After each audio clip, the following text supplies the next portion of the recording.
ඇන්ජලෝගේ අපතේ නොගිය ලකුණු 100 තමීම් රහීම් ශතක දෙකකින් ශ්‍රී ලංකාවට පීඩනයක් එල්ල කළා. දෙවෙනි ඉනිමේදී ශ්‍රී ලංකාවේ ජාම්බේතු දිමුත් සහ දික්වැල කතා කරමු. ක්‍රිකට් එක්ස්ප්ලනේෂන් තු ආයිබෝන් කියලා පිළිගන්න ක්‍රිකට් ලෝඩි ඔයගොල්ලෝ හැමෝම.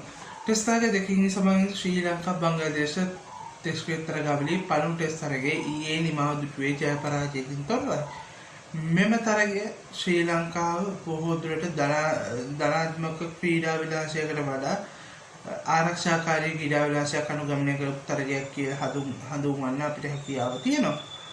කෙසේ වෙතත් මේ තරගයේදී කතා බහ කළ යුතු විශේෂ සිද්ධිදාමයන් කිහිපයක්ම අපිට ඉතුරු වෙලා තිබෙනවා මේ තරගය සම්බන්ධයෙන් කතා කරන විට. විශේෂයෙන් කතා කළ යුතුයි ප්‍රථමයෙන් පන්දුවට පහ දුන්නේ ශ්‍රී ලංකා කණ්ඩායම. ශ්‍රී ලංකා නගරදිමුත් කරුණාරත්න ප්‍රථමයෙන් පන්දුවට පහ දීමේ අවස්ථාව උදා කරගත්තා කාසී වාසී ජයග්‍රහණය කරගනිමින්. එහිදී පළමු කළුල වශයෙන් නායක දිමුත් කරුණාරත්න ලකුණු 9කට දැවි ගියේ පළමුවෙනි මේ ශ්‍රී ලංකා ලකුණු පුරවන ලකුණු 23ක් හැටියට සටහන් වන විට. එහිදී විශේෂයෙන්ම කතා කළ යුතු ඕෂර් ප්‍රනාන්දු පන්දු 76කින් ලකුණු 36ක් රැස් කරන්න සමත් වුණා. එමෙන්ම කුසල් මෙන්ඩිස් ඇන්ජලෝ මැතිව්ස් සමග එක්ව ඉතාමත් විශිෂ්ට සම්බන්ධතාවයක් ගොඩනගමින් සිටියේදී පළමු දිනේ තේපානයට පසු යවූ පළමු පන්දුවේම කුසල් මෙන්ඩිස් දැවි ගියේ පන්දු 131කින් ලකුණු 54ක් රැස් කරගෙන සිටියේදී.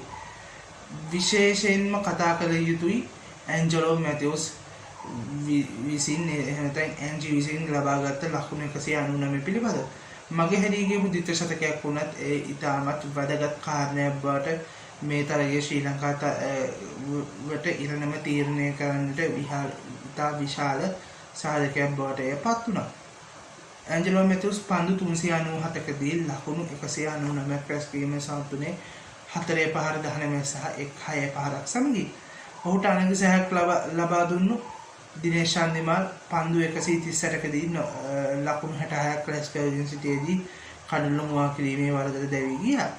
ඊට අමතරව නමුත් විශේෂයෙන් කතා කළ යුතුයි තවත් දුරට ශ්‍රී ලංකා මැද පෙළේ අවසාන පුරුක් දෙක නැත්නම් අංක 7 සහ 8 යන ස්ථාන දෙක මේ පළවෙනිමේදී ඇන්ජිට කිසිදු සහායක් ලබා දුන්නේ නැහැ. ඉනිම ගොඩනංවා ගැනීමේදී නිරෝෂන් දික්වැල්ල පන්දු 3කදී ලකුණු 3ක් රැස් කරගෙන සිටියේදී කඩුල්ල කෙලිම පන්දු වැදීමෙන් දැවී ගියා. එමෙන්ම රමේෂ් මෙන්ඩිස් පන්දු 8කදී 1 ලකුණක් පමණ රැස් කරගෙන සිටියේදී ඔහුත් පන්දුව කඩුල්ලේ වැදීමෙන් දැවී ගියා. නමුත් කෙසේ වෙතත් ඇන්ජිට මේ ද්විත්ව ශතකයේ කරා යන ගමනේදී විශාලතම සහාය දක්වුව විශ්ව ප්‍රනාන්දු ඔහු පන්දු 83කදී 4 පහ 3ක් සමගින් ලකුණු 17ක් රැස් කිරීමට සමත් වුණා. විශ්ව ප්‍රනාන්දු ශරීෆුල් ඉස්ලාම්ගේ පන්දුවක් හිසේ වැදීමෙන් ඔහු කන්කෂන් තත්ත්වයට පත් වුණා. කන්කෂන් තත්ත්වයට පත් වීමෙන් පසු ඔහු తాවකාලිකව පිටින් ඉවත් කිරීමට ශ්‍රී ලංකා කණ්ඩායම තීරණය කර ලැබුවා. එහින් අවසන් පිටිකරු වෙච්ච අසිත ප්‍රනාන්දු යලිත් වරක් පිටියට පිවිස පන්දු 27කින් 1 ලකුණක් පමණ රැස් කරගෙන මැතිව්ස්ට ද්විත්ව ශතකයේ කරා යන ගමනට විශ්ව වගේම ඉතාමත් හොඳ අඩිධර්ම සකසා දුන්නා. අසිතගේ දැවී යාමෙන් පස්සේ යලිත් වරක් පිටියට පිවිසුණා විශ්ව ප්‍රනාන්දු එක්කාන්තයක් හොඳින් රැකගෙන මැතිව්ස්ට මනා සහයෝගයක් ලබා දෙමින් සිටියේදී ඇන්ජලෝ මැතිව්ස්ගේ පීඩනය හසුරුවා ගැනීම එක්වරම ඔහු ඒ පීඩන හසුරුවා ගන්න ආකාරය එක්වරම බිදී ගියා. ඔහු පහරක් එල්ලගෙන උත්සාහ කිරීමේදී ඔහු සිලිමිඩෝන් කලාපයේ රැඳී සිටි ශකීබ් අල් හසන්ට නයි මහමඩ්ගේ පන්දුවකට ඔහු ශකීබ් අතට පහසුවට පන්දුව ලබා දෙමින් 397 වන පන්දුවේදී ලකුණු 199කට දැවී ගියා.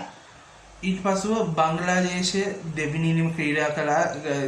තරගයේ දෙවෙනි ඉනිම බංග්ලාදේශය පළමුවෙනිම දියත් කළා. පළමු කඩුල්ලේදී ශ්‍රී ලංකාවට දැඩි පීඩනයක් එල්ල කරන්නට ආරම්භක පිතිකර යුගලයේ වුණු අධ්‍යක්ීම් බහුල පරිපූර්ණ ටමීම් ඉක්බාල් ખાන් සහ මහමුදුල් හසන් ජෝයි පළමු කඩුල්ලට ශ්‍රී ලංකාවට ඉදිරියේ ලකුණු 156ක යෝධ ලකුණු සංඛ්‍යාවක් ගොඩනැගුවා. නමුත් අවසානයේ එම සම්බන්ධතාවය බිඳහෙළුවේ මහමුදුල් හසන් ජෝයි ලකුණු 58කට දවා ගැනීමෙන් අසිත ප්‍රනාන්දු. එයින් අනතුරුව පන්දුවාර කිහිපයක් ඇවූ විශ්ව තරගින් වේග ගන්නන ශ්‍රී ලංකා කණ්ඩායම සම්පූර්ණයෙන්ම තීරණය කළා. එහින් කන්කෂන් සබ්ස්ටිටියුට් හැටියට එහෙම නැත්නම් අලුත් උණු ක්‍රිකට් නීතිවල හැටියට පන්දුව හිසේ වැදුණාන් පස්සේ මේ ක්‍රීඩකයා විවේක ගන්නවා පස්සේ අතිරේක මංකුවේ සිටින තවත් එක් ක්‍රීඩකයෙක්ට තරගයට ක්‍රීඩා කිරීමට අවස්ථාව හිමි වෙනවා. එම අවස්ථාව හිමි වුණේ දකුණතින් මද වේග පවණයක කසුන් රායත කවුරුත් නොහිතපු අවස්ථාවකදී ඉතාමත් හොඳින් ලකුණු රැස් කරමින් සිටි පිටිකරුවන් කීප දෙනෙක්ගේම කල්ලු දවා ගන්නට සමත් වුණා. විශේෂයෙන්ම පළමු කල්ලු බිඳ වැටීමෙන් පස්සේ තමීම් ඉක්බාල් වේගයෙන් ඉනිම ගොඩනගද්දී අනෙක් පසට පැමිණි නජ්මුල් හසන් ෂැන්ටෝ සහ බංග්ලාදේශ නායක මොමිනුල් හක් ඉක්මනින්ම දවාගෙන බංග්ලාදේශ පැතර යම් පීඩනයක් යලිතරක් අනෙක් පැත්තට එල්ල කරන්නට කසුන් සමත් වුණා. එහිදී තවදුරටත් කතා කළ යුතුයි පසුව තමීම් ඉක්බාල් තම ටෙස්ට් ක්‍රීඩාවේ දසවන ශතකය රැස් කිරීමට සමත් වුණා. නමුත් පන්දුවේ මිනිසිට රමේෂ් මෙන්ඩිස්ගේ පැමිණුණු පන්දුවක් කෙලින්ම අතේ වැදීම සමග තමීම් ඉක්බාල් යම් අපහසුතාවයකට පත්වන බව ක්‍රීඩාලෝලීන්ට පෙනී ගියා. එම නිසා ඔහු අවසානයේදී ලකුණු 133ක් ලබා සිටියේදී පිටියෙන් తాවකාලිකව ඉවත් වීමට තීරණය කළා. එයින් පසුව පිටියට පිවිසි ලිටන් දාස් මුෂ්ෆිකුර් රහීම් සමග දෙවැන්ද සම්බන්ධතාවයක් ගොඩනැගුවා. ලිටන් දාස් ලකුණු 84ක් රැස් කළා. ලකුණු 84 රැස් කරගෙන සිටියේදී යලිත් වරක් කසුන් රාජිත ක්‍රියාත්මක වී ලිටන් දාස්ගේ කඩුල බිඳ හැලුවා. එමෙන්ම ඉන් පසු පන්දුවේම වේග ගන්නවා සිටි තමීම් ඉක්බාල් පිටියට පිවිසියා. නමුත් හිතෝ තරම් ඔහුට හිතපු විදිහට ඔහුට සාර්ථක වෙන්න බැරුණා. විවේකයෙන් පසු ඔහු මුහුණ පළමු පන්දුවේදීම පිට තවත් කඩුල දවා ගැනීමෙන් තමී ශතකලාභී තමීම් ඉක්බාල් දවා ගන්න කසුන් රාජ් සමත් වුණා. කෙසේ වෙතත් ඉතාම අත්දැකීම් වලින් තවත් පරිණත ක්‍රීඩකයෙක් වෙච්ච මුෂ්ෆිකුර් රහීම් තම අත්දැකීම් යාන්තමින් දක්වන තනතිරුවේ හොඳින් ශ්‍රී ලංකා පන්දු යවන්න පාලනය කරමින් මන්දගාමීව විශිෂ්ට සතකයක් රැස් කළා. ඔහු ලකුණු 105ක් රැස් කළා. නමුත් ඔහුගේ නිම නිමා වුණේ ලසිත් අබුදිනීගේ පන්දුවක් කෙලින්ම ලෙග් සයිඩ් එක ලෙග් ස්ටම්ප් එක ආක්‍රමණය කරමින් වූ පන්දුවකට ඔෆ් එක දෙසට මදක් මූව් වෙමින් ස්වීප් පහරක් එල්ල කිරීමට ඔහු උත්සාහ කළා. එම උත්සාහය වැරදී ගොස් ඔහු අවසානයේ කඩුල්ල බිඳගත්තා ලකුණු 105කදී. එයින් අනතුරුව බංග්ලාදේශයේ නිම නිමාවන්ට එතරම් විශාල කාලයක් ගියේ නැහැ. බොහොම ඉක්මනින් නිම නිමා වුණේ ලකුණු 667ක් වශයෙන්. එහිදී විශේෂයෙන්ම කතා කළ යුතුයි ශ්‍රී ලංකාවට වඩා ලකුණු 59ක් බංග්ලාදේශයේ එහිදී ඉදිරියෙන් සිටියා. පසුව ලකුණු 59ක වාසියක් සමගින් ශ්‍රී ලංකාවට අවාසිය සමගින් ශ්‍රී ලංකාවට සිදු වුණා දෙවෙනි ඉනිමේ දියත් ගන්නට තම කණ්ඩායමේ. එහිදී විශේෂම කතා කළ යුතුයි දෙමුකායන් සහ ඕසල් ප්‍රාන්තු යලිත් තොරක් ආරම්භක ප්‍රතිකරණයේ සම්බන්ධතාවය අසාර්ථක එකක් බවට පත් වුණා. ඕසල් ප්‍රාන්තු පන්දු 36කදී ලකුණු 19ක් රැස් කරගෙන සිටියේදී දුවද්දී දැවියාමකට හසු වුණා. එවෙන්ම දෙමුකායන් ඉතාමත් ඉවසීමෙන් ඉනිම ගොඩ නගමින් ඇන්කර් රෝල් එක බවට ක්‍රීඩා කරමින් 4 පහර දෙකක් සමගින් පන්දු 134කදී ලකුණු 52ක් රැස් කරගෙන සිටියේදී දැවී ගියා. එය බොහෝ දුරට ඔහු හැරෙන්නට වෙනත් කිසිදු ශ්‍රී ලාංකික පිතිකරුවෙකු සමත් වුණේ නැහැ. අද සතකයක් රැස් කරන ශ්‍රී ලංකා ඉදිරිපෙළින්.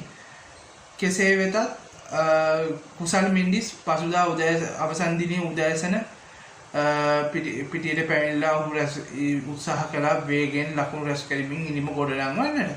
ඔහු පන්දු 73කදී ලකුණු 48ක් ලබා සිටියේදී තයිජුල් ඉස්ලාම් යොමු කළ පන්දුවක් කෙලින්ම කඩුල්ලේ වැදීමෙන් ඔහුගේ ඉනිම නිමා වුණා. ඒ වන විට ඔහු තම පන්දු 43කින් සමන්විත වූ ඉනිමට 4 පහර 8ක් සහ 1 6 පහරක් අන්තර්ගත කරන්නට ඔහු වග බලාගෙන තිබුණා. ඒ ඉනිම් දෙක ඇරෙන්නට සදා ආරක්ෂකයා වශයෙන් පිළිපිස ලසිත් අබුදිනේ පන්දු 22කදී ලකුණු 2ක් රැස් කරගෙන සිටියේදී දැවී ගියේ තයිජුල් ඉස්ලාම්ගේ පන්දුවක්ම කඩුල්ලේ වදිමි. ශ්‍රී ලංකා ඉදිරිපෙළ මේ වෙන විට නාය යමින් තිබුණා එක්තරාතකට කිව්වොත් ලකුණු 199ක් රැස් කිරීම සමත් වූ ඇන්ජලෝ මැතිව්ස් දෙවෙනි ඉනිමේදී ලකුණු නොලබා දැවී යාම විශේෂත්වයක්. මේ විශේෂත්වයේ හින්දාම ශ්‍රී ලංකා දෙවෙනි ඉනිම කඩා වැටෙන ස්වරූපයක් පෙන්වමු කළා. නමුත් ධනංජය සිල්වා පන්දු 60කින් ලකුණු 39 රැස් කරමින් ඔහු උත්සාහ කළා ඉනිම ස්ථාවර කරමින් ශ්‍රී ලංකාවේ යම්කිසි ගෞරවාන්විත ලකුණු සංඛ්‍යාවක් කරා ගෙන යාමට. කෙසේ වෙතත් ඔහුගේ දැවී යාමෙන් පසු දිනේෂ් චන්දිමාල්ට එකතු වුණු නියෝෂණ දික්වැල්ල තම ටෙස්ට් දිවියේ 20 වන අර්ධශතකය රැස් කරමින් ලකුණු 61ක් රැස් කළේ පන්දු 96කදී. එයට අනගිසහයක් ලබා දුන්නු හොඳ ඇන්කර් රෝල් එකක් යටි මැද පෙළින් ක්‍රීඩා කරපු දිනේෂ් චන්දිමාල් පන්දු 135කදී 4 පහර 4 සහ 6 පහරක් සමගින් ලකුණු 39ක් රැස් කිරීමට සමත් වුණා. ඔවුන් දෙන දික්වැල සහ චන්දිමාල් අතරේ ගොන්නපු සම්බන්ධතාවය පන්දු 204කදී පන්දු 202කදී ලකුණු 99ක් 7 වන කඩුල වෙනුවෙන් ගොඩ නැගුණා. මේ තමයි විය යුත්තේ. හැමදාමත් අපි දකිනවා තරග තහනම් වීමට කලින් පවා නිරෝෂන් දික්වැල්ල කණ්ඩායම ටෙස්ට් තරගවල අසීරු අඩියකට වැටුනාම ශ්‍රී ලංකා කණ්ඩායම ගෞරවාන්විත ලකුණු සංඛ්‍යාවක් කරා ගෙන යාමට ඔහු ඉතාමත් විශාල දායකත්වයක් දක්වනවා. දික්වැල්ල ටෙස්ට් තරගවලදී තවමත් ශතකයක් රැස් කර නොගෙන වැඩිම ලකුණු සංඛ්‍යාවක් රැස් කර පිතිකරවන අතර දෙවන ස්ථානයේ පසු වෙනවා. ඔහුට ඉදිරියෙන් සිටින එකම ක්‍රීඩකයානේ පසුගිය දවසක අපෙන් වෙන්නු ඕස්ට්‍රේලියාවේ හිටපු සුපිරි දඟපන්දු ක්‍රීඩක ෂේන් වොන් පමණයි. ඔහු ටෙස්ට් ලකුණු 31054 රැස් කරගෙන දිනවා. ඔහුගේ හෙළම ටෙස්ට් ඉනිම ලකුණු 99ක්. දික්වැල්ල මේ වනවිට ටෙස්ට් ලකුණු 2568ක් රැස් කරගෙන සිටිනවා. ඉනිම 86ක් තුළදී එයට අර්ධශතක 20ක් පමණක් ඇතුළත් ඔහුගේ ඉහළම ටෙස්ට් ඉනිම බවට පත්වන්නේ බටහිර ඉන්දිය කොදේ දූපතේදී රැස් කළ ලකුණු 96. මේ වගේ දික්වැල්ල කියන්නේ බොහෝ දෙනෙක්ගේ අවලාද අපහාස වලට ලකුණ. දික්වැල්ල කියන්නේ හැම අවස්ථාවකදීම ඕනම වෙලාවක ඇවිල්ලා ලකුණු කිහිපයක් ලකුණු පූරට දාලා ප්‍රතිවාදී පන්දු යවන්නන් තමන්ගේ ග්‍රහණය නතු කරගන්න පුළුවන් දක්ෂයෙක්.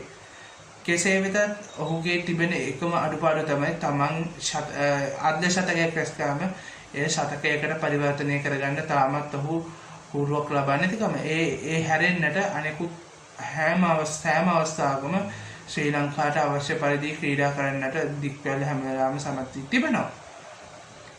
දිනේෂ් චන්දිමාල්ගේ මතක් කළ යුතුයි ඔහු පළමු ඉනිමේදී ඇන්ජලෝ මැතිව්ස්ට හොඳ සහයක් ලබා දීමෙන් ඇන්ජලෝට ශතකය කරා යන්නට ඔහු විශේෂ දායකත්වයක් ලබා දුන්නා. එමෙන්ම දෙවෙනි ඉනිමේදී මුල් පෙළ නායකදී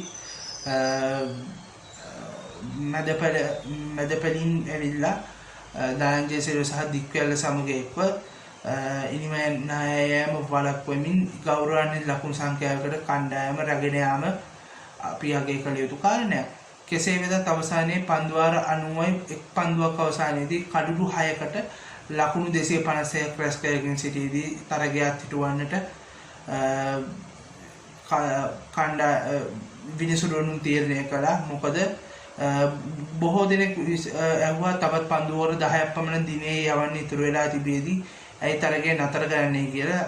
එම පන්දු වාර 10 ගැන කතා කරද්දී ක්‍රිකට් නීති පොතේ හැටියට ඒවා කලින් තරගවලදී යවන්න නොහැකුණු හැම නැත්නම් ඇරියස් වුණු පන්දු වාර කිහිපය තමයි ඒ තිබෙන්නේ. ඒව දිනේෂ් චන්දිමාල් ක්‍රීඩා කරන සහ දික්වැල්ල ක්‍රීඩා කරන විට ඉනිම අත්හිටවන විට ඒ අදාළ පස්වන සහ අවසන් දිනයට අදාළ පන්දු ඕවර් සංඛ්‍යාව යබා සම්පූර්ණයෙන් අවසන් තිබුණා. එවන් අවස්ථාවක විනිසුරුවරුන්ට පුළුවන් අනිවාර්යයෙන්ම තරගය නතර කරන්නට. මෙම තරගයේදී විශේෂයෙන්ම ශ්‍රී ලංකා පන්දු රැකීම ගැන කතා කරද්දී ශ්‍රී ලංකා පන්දු රැකීම ගැන කතා කළොත් එය යම් තැන්වල තරමක් දුර්වල වූ බව අපි අනිවාර්යයෙන් පිළිගත යුතු කාරණයක්.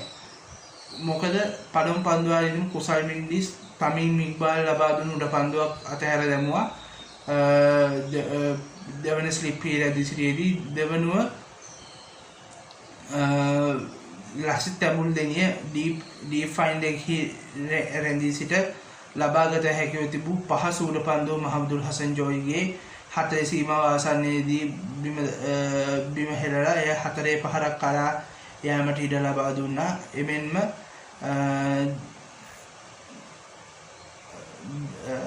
ශතකයේ වාර්තා කිරීමෙන් පස්සේ තමින් ඉක්බාල් යලිත්තරක් අසිත ප්‍රනාන්දුගේ පන්දුවකට ස්ලිප් හීරදේශිරි දයන්ජය සිල්වා අතට පහසු උඩ පන්දුවක් ලබා දුන්නා. නමුත් එයත් අතහැර දමන්නට ධනංජයට සිදු වුණේ. මේ වගේ අත්වැරදීම් කිහිපයක් අපි දැක්ක මේ තරගය තුළ සිද්ධ වෙනවා. ඒවා අනිවාර්යයෙන්ම ඊළඟ තරගයේදී නිවැරදි කරගත යුතුයි. මොකද ඊළඟ තනතිරුව තිබෙන්නේ බංග්ලාදේශයට ඉතාම හිතකර සහ බංග්ලාදේශයට 100%ක්ම වාසි වන ආකාරයට සකසා ගන්නා තනතිරුවක් තමයි ඊළඟ ටෙස්ට් තරගයේ පැවැත්වෙන මීර්පූර්හි ශ්‍රේය බංගලා ජාතික ක්‍රීඩාංගණය. මෙම ක්‍රීඩාංගණයේ තනතිරු සැකසීම බොහෝ කාලයක ඉඳලා ජාත්‍යන්තරයේ අභියෝගයකට ලක්ව තිබෙනවා. මොකද හැම වෙලාවෙම අපි දැක්ක 2020 තරගවලදී පවා කණ්ඩායම් ලකුණු 80ට 90ට දැවියම් මෙම තනතිරුව සාමාන්‍ය සිදුවීමක් බවට පත් වුණා. එහෙන් ඩකාහි තනතිරුවල ගුණාත්මක භාවය පිළිබඳ ප්‍රශ්නයක් එනවා. බොහෝ දුරට මේ ටෙස්ට් තරගය වඩාත් අභියෝගාත්මක ටෙස්ට් තරගයක් බවට පත් වෙන්න පුළුවන් ශ්‍රී ලංකාව මුහුණ දෙන බංග්ලාදේශයේ සිදු කළ තරග සංචාර ඉතිහාසය තුළදී. කෙසේ වෙතත් අපිට අවශ්‍ය සහ රටට අවශ්‍ය වෙන්නේ අපේ ක්‍රීඩකයෝ කොහේ ගියත් ලකුණු රැස් කරමින් කඩුළු ලබා ගැනීමේ දක්ෂතා දක්වන. පළමු ටෙස්ට් තරගයේදී වීරයා බවට පත් වුණේ ශ්‍රී ලංකාවේ පළමුවෙනි මේ වීරයා බවට පත් වුණු ඇන්ජලෝ මැතිව්ස්. එමෙන්ම කතාබහ කළ යුතුයි ඊළඟ ටෙස්ට් තරගයේ ලබන 23 වෙනිදා බංග්ලාදේශයේ ශ්‍රේය බංගලා ජාතික ක්‍රීඩාංගණයේදී ආරම්භ වීමෙන් නියමිතයි. මෙම තරගය ඔබට නරඹන්න පුළුවන් ශ්‍රී ලංකාවේ සුප්‍රීම් TV නාලිකාව ඔස්සේ ඩයලොග් TV channel අංක 20 සහ UHF 47 දිවයින පුරා ඔබට හැකියාව තිබෙනවා නරඹන්නට. එහෙනම් අලුත් තරගයක අලුත් ප්‍රිවිව් එකක් නැත්නම් පෙර දැක්මක් එක්ක අපි ආයෙත් දවසක ඉක්මනින්ම හමු වෙමු. ශ්‍රී ලංකා බංග්ලාදේශ ටෙස්ට් තරග සංචාරයේ දෙවන සහ අවසන් ටෙස්ට් තරගයේ පෙර දැක්මත් එක්ක අපි ඉක්මනින්ම ආයෙත් දවසක හමු වෙමු. එතකන් subscribe කරන්න මගේ channel එකේ වගේම bell icon එක tap කරන්න. එතකොට ඔබට පුළුවන් මම වීඩියෝ එකක් අප්ලෝඩ් කරමු ඔබේ ළඟටම වීඩියෝ එකක් ගෙනව ගන්න. එහෙනම් අතට ගිහිල්ලා එන්න. ජය වේවා හැමෝටම. පරිස්සමට ඉන්න මේ අමාරු කාලේ. ජය වේවා.